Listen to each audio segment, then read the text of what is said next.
భస్మం చేయలేదు, నీరు తడపలేదు. అవయవాలు ఉన్నదానినే నీరు తడిపి కుళ్ళిపోయేలాగా చేయగలదు. కానీ అంటే అవయవాలను వేరు చేయగలదు అంత. అవయవాలు లేని ఆత్మయందు అది అసంభవం. అవయవాలు లేని ఆత్మయందు అది అసంభవం. అంటే అలాగే నూనెతో తడిసిన వస్తువును గాలి ఎండింపజేసి నాశనం చేయగలదు కదా. కానీ ఆత్మను మాత్రం గాలి కూడా ఎండగొట్టలేదు. దేనికి చిక్కతది? అగమ నిగమానికి దొరకడు. అచ్ఛేద్యోయమ దాహ్యోయం అక్లేద్యో శోష్య ఏవ చ నిత్యః సర్వగతస్థాణుః అచలోయం సనాతనః. ఓ అర్జున, ఈ ఆత్మ ఛేదింప శక్యం కానిది, కాల్చటానికి వీలు లేనిది, తడచలేనిది, ఎండగొట్టలేనిది. ఇది ఎప్పుడూ ఉండేది, అంతటా వ్యాపించి ఉండేది, కదిలించరానిది, ఎప్పటికీ ఉండేది అన్నాడు భగవంతుడు.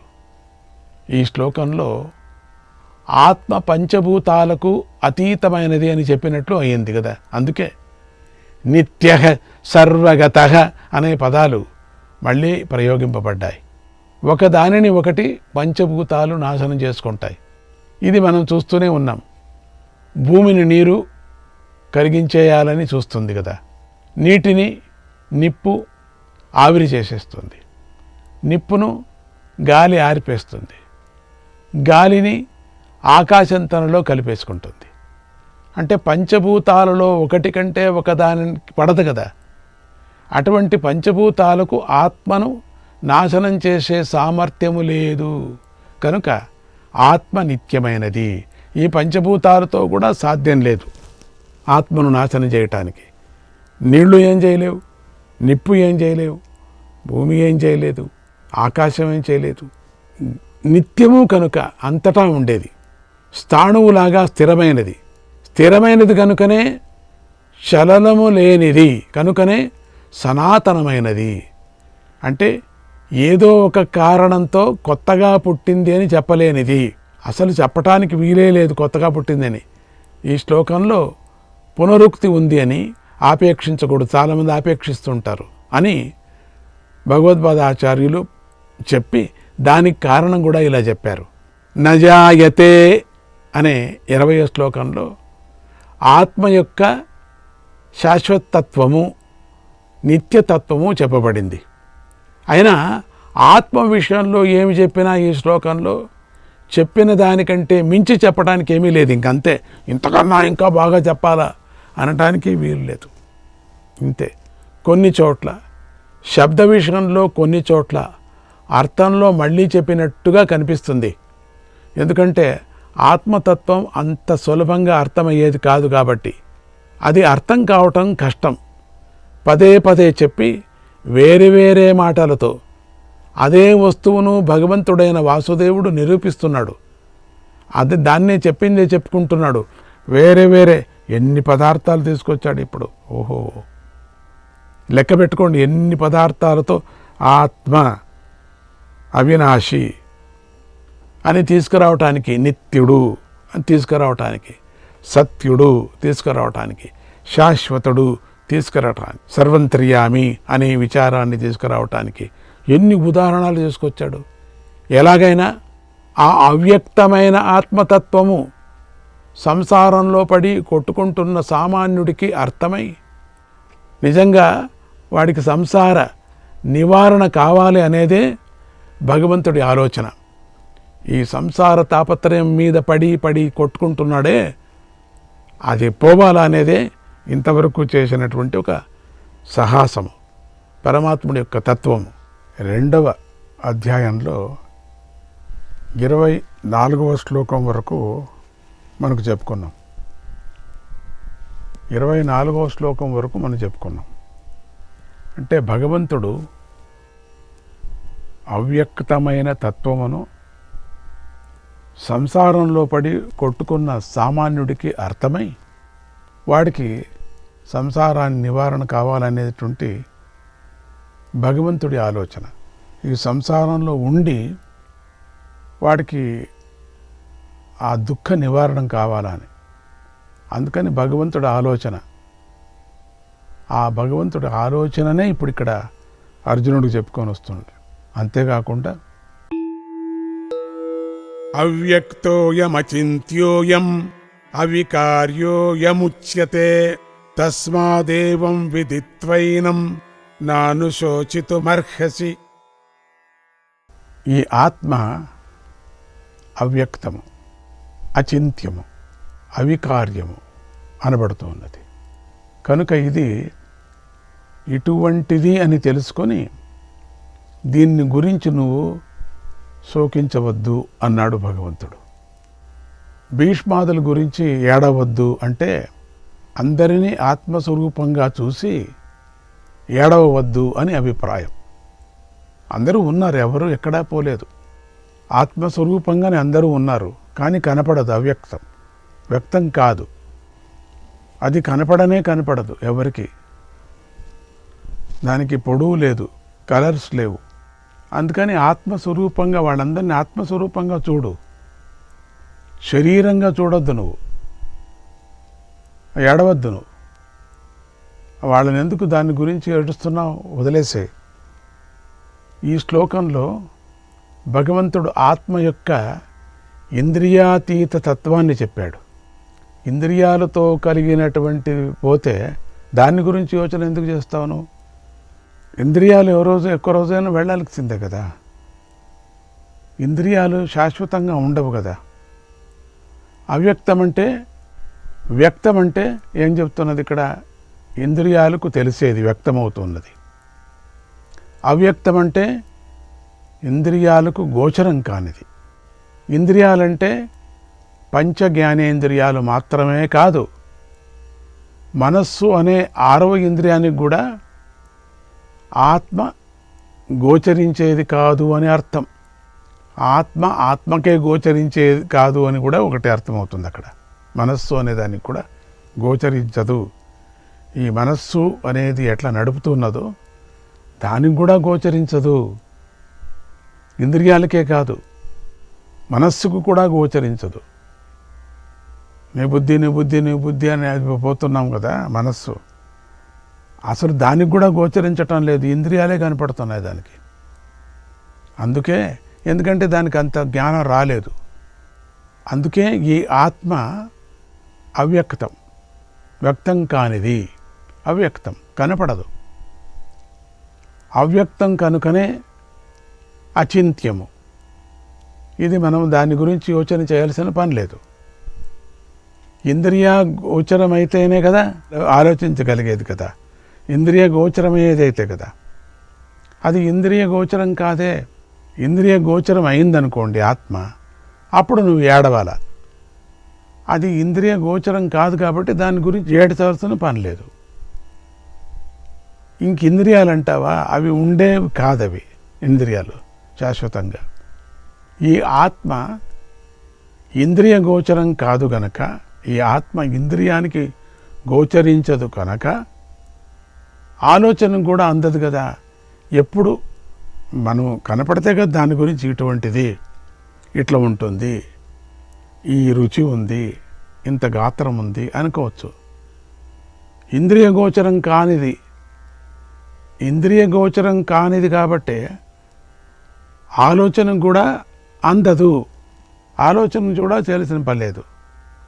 ఇది అవికార్యం. అంటే తోడేసిన పాలు పెరిగైనట్టుగా ఆత్మ మారేది కాదు. అది మారుతూ ఉన్నది కానీ ఆత్మ మారేది కాదు. ఇంద్రియాలు మారుతున్నాయి. ఈరోజు పాలుగా ఉంది, రేపు పొద్దున పెరుగైతుంది, మారిపోయింది. సో ఈరోజు చిన్నపిల్లకాయ ఉండేవాడు కొన్ని రోజులకి యవ్వనం, కొన్ని రోజులకి ముసలాడు. మీ తాతలాగా నువ్వు అయిపోతున్నావు. నీ మనవడికి నువ్వు తాత అయిపోతున్నావు. కొన్ని రోజులకి నీ మనవడికి తన మనవడికి తాను తాత అయిపోతున్నాడు. అంతే, మారిపోతూ ఉన్నది. అట్లే ఉండరు కదా. అవయవాలు లేనందువల్ల కూడా దీనిని ఏమంటారు? అవిక్రియం అంటారు. అదే అవికార్యం.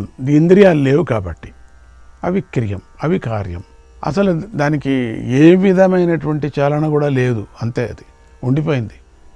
అవయవాలు లేనిది ఏది కూడా మార్పు చెందటాన్ని మనం చూడం కదా. ఆత్మ అవిక్రియం కనుక ఆత్మను అవికార్యం అంటారు. ఏది మార్పు చెందదు కాబట్టి అవికార్యం అది. లేకపోతే మార్పు చెందుతూనే ఉండాలి కదా. దానికి ఏదైనా ఇంద్రియాలు లేవు కదా, దానికి చేతులు కాళ్ళు లేవు కదా. చేతులు కాళ్ళు ఉంటే మార్పు చెందుతుంది. మార్పు చెందేది ఏమిటి? శరీరం, అంతే. ఇంకా చెప్పాలంటే ఆత్మ అవిక్రియం, ఆత్మను అవికార్యం అని అంటాం.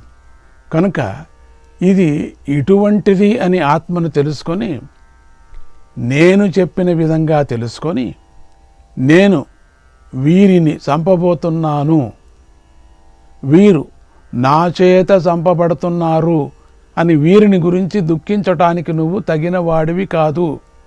నువ్వెట్లవుతావు? నువ్వు కానే కాదు. దీనిని నేను చంపుతున్నాను, నువ్వు ఆత్మను చంపటం లేదే, అందుకని దుఃఖించటానికి నువ్వు తగిన వాడివి కాదు, నీకు అది అధికారం లేదు. అందుకే ఎందుకు ఏడుస్తున్నావు? ఏడవకూడదు అన్నాడు భగవంతుడు. ఏడ్చడానికి అక్కడ నువ్వు కాదు కదా, నువ్వు ఆత్మానందాన్ని పొందావు. ఇంక ముందుకు వెళుతాం మనం, ఇప్పుడు కాదు అది, ముందుకు వెళుతూ వెళుతూ వెళుతూ వెళుతుంది నిదానంగా. ఇక ఇప్పుడు పోనీ ఆత్మను అనిత్యమే అనుకుందాం. పోనీ ఆత్మను అలా అనుకున్నా కూడా ఏడవటానికి నువ్వు తగిన వాడివి కాదు అని చెప్పబోతున్నాడు. అనిత్యం కదా, దాని గురించి ఏడచాల్సిన పనే లేదు కదా అని అంటూ ముందు చెప్తున్నాడు. అథ చైనం నిత్యజాతం నిత్యం వా మన్యసే మృతం తథాపి త్వం మహాబాహో నైవం శోచితుమర్హసి. ఓ వీరుడా, గొప్ప బాహువులు కలవాడా, ఒకవేళ ఈ ఆత్మ అనిత్యము, ఇది చనిపోతూ పుడుతూ ఉంటుంది అని నువ్వు అనుకుంటూ ఉంటే కూడా దానిని గురించి నువ్వు దుఃఖించటానికి తగిన వాడివి కాదు. వస్తుంది ఒక్కవేళ అనుకుంటే, అది అనుకోవటానికి వీల్లేదు. అట్లెవరైనా అనుకుంటారా? ఒకవేళ అనుకున్నప్పుడు కూడా చస్తూ ఉంటుంది, పోతూ ఉంటుంది, దానికోసం దుఃఖం ఎందుకు నీకు అని అర్థం. అంటే శ్లోకంలో భగవంతుడు అథ చ అన్నాడు, అంటే ఒకవేళ అని అర్థం. ఒకవేళ, అది ఒకవేళ కానే కాదు, అదొక ఛాన్స్ అంటే ఊరికే అట్లా. ఒకవేళ నీ చాదస్తం ప్రకారంగా, నీ ప్రకారంగా నేను మాట్లాడుతున్నప్పుడు ఒకవేళ అని అర్థం.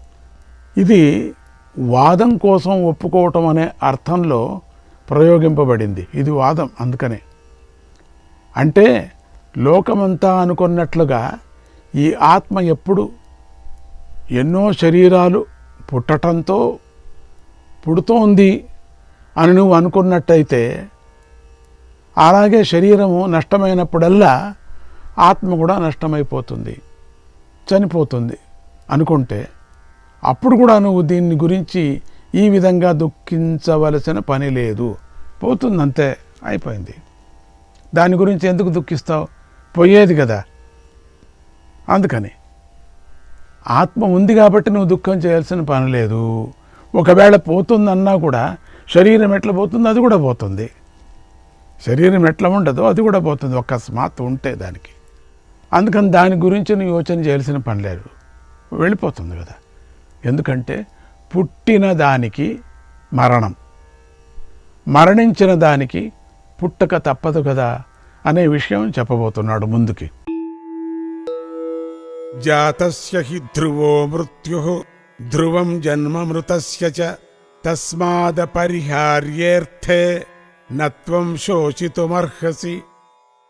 అంటే పుట్టిన వాడికి మరణం తప్పదు. పిందెగా ఉండిన మామిడికాయ పుష్పములాగా ఉండి పిందెగా పుట్టి కాయగా పుట్టి తయారయ్యి పండైపోయి చెట్లోనే ఉండదు, టపక్కని కింద పడిపోతుంది. పడితే ఏమవుతుంది? అది అక్కడికి అట్లా ఉండదు. అది ఏదన్నా పదార్థం, ఏదన్నా ప్రాణులు గిణులు తింటే అంతకైపోతుంది, కానీ అది అట్లే ఉండిపోతే ఇంకో నాశనం అవుతుంది, కుళ్ళిపోతుంది. ఇంత తమాషా చూడండి. నాశనం తట్టే పరిగెత్తిపోతూ ఉంటుంది. ఒక ప్రాణి తినింది అనుకోండి, అది కూడా నాశనమైనట్టే కదా ఆ పండు. అట్లా నాశనం తట్టే పరిగెత్తుకొని పోతూ ఉంటుంది ఎప్పటికీ. అంటే పుట్టిన వాడికి మరణం తప్పదు. ఈ మామిడి పిందిలాగానే ఉండదు, కాయ అయిపోతుంది. కాయలాగా ఉండదు, పండు అవుతుంది. పండులాగా ఉండదు, చెట్టు మీదనే ఉండదు, చెట్టు కింద పడుతుంది కింద.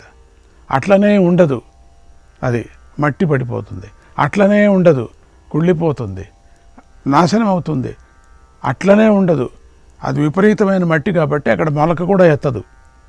కరెక్ట్ సమయంలో వేరే చోట పడితే అది మంచి కొంచెం స్థలం బాగా ఉంటే ఎక్కుతుందేమో, ఇక్కడ ఎక్కదు, అయిపోయి ఆ లోపల ఉండేటువంటి ఆ విత్తనం కూడా పాడైపోతుంది. పాడైపోవటానికి ప్రయత్నం. దాని గురించి యోచన చేస్తావు ఎందుకు నువ్వు? అయ్యో నా మామిడి పండు పిందిగా ఉండింది పోయింది అంటే అది స్వభావం. అది అట్లనే ఇది కూడా స్వభావం. ఇది అంటే పుట్టిన వాడికి మరణం తప్పదు, ఇక మరణించిన వాడికి పుట్టక తప్పదు. అంటే ఊరికే నేను అది ఇవ్వకూడదు, అది ఉదాహరణ బాగలేదు, అయినప్పటికీ మీకు అర్థంగానే ఇచ్చానంతే.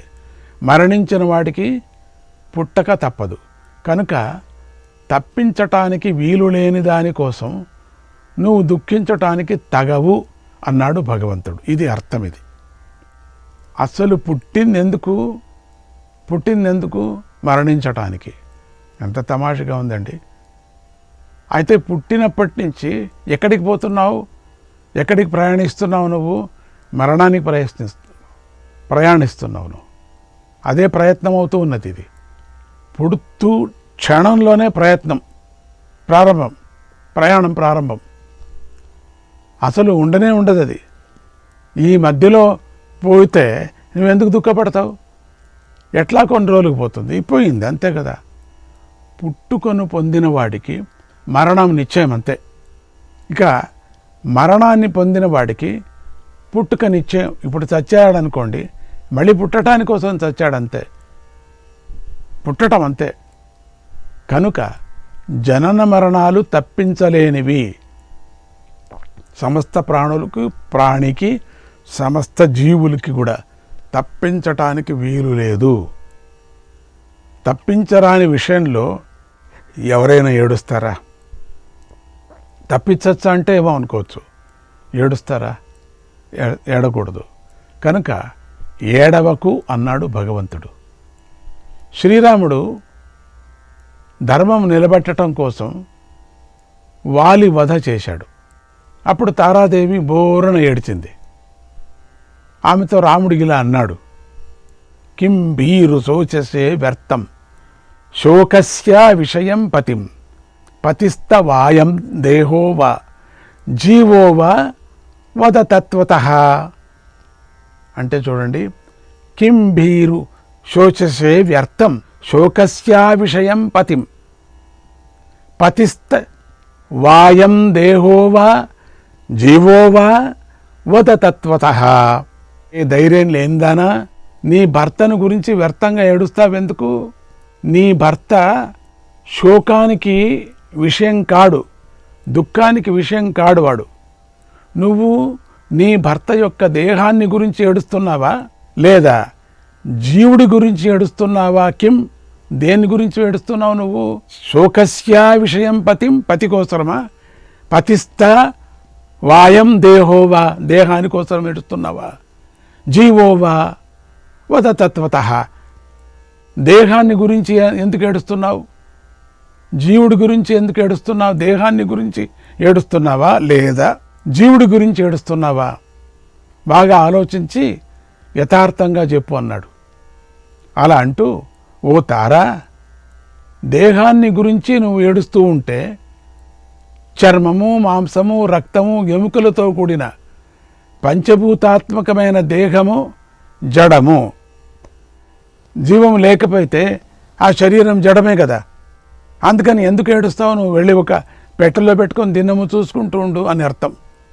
పెట్టెలో పెట్టుకొని దిన్నము చూసుకోవచ్చు కదా, నా పతిదేవుడు అని. ఏం లేదు దాంట్లో. మరైతే దానికోసం ఏడుస్తున్నావా నువ్వు? ఆ దేహము కాల కర్మ గుణాల వల్ల పుడుతోంది. ఈ దేహమంతా కూడా కాల కర్మ గుణాల వల్ల, గుణాలతో చేరబడింది కాబట్టి పుడుతూ ఉన్నది. అది నీ ముందే ఉంది కదా, దీన్ని పెట్టుకున్నావు కదా దీన్ని. ఇక దుఃఖం దేని గురించి ఏడుస్తున్నావు, దేని గురించి దుఃఖము? దేహాన్ని గురించి అయితే నీ దగ్గరే ఉంది కదా, ఇది పోలేదు కదా, తీసుకుపో, ఇంట్లో ఒక పెట్టుకో దిన్నము. అయితే దాంట్లో ఇంకేదో ఉంది అని అర్థం. దాన్ని గురించి ఏడుస్తావా? దానికి మరణమే లేదు అని ముందుకు చెప్పబోతున్నాడు. మన్యసే జీవమాత్మానం జీవస్తర్హి నిరామయ, జీవస్తర్హి నిరామయ, న జాయతే న మ్రియతే న తిష్టతి న గచ్చతి. ఎంత బాగుంది.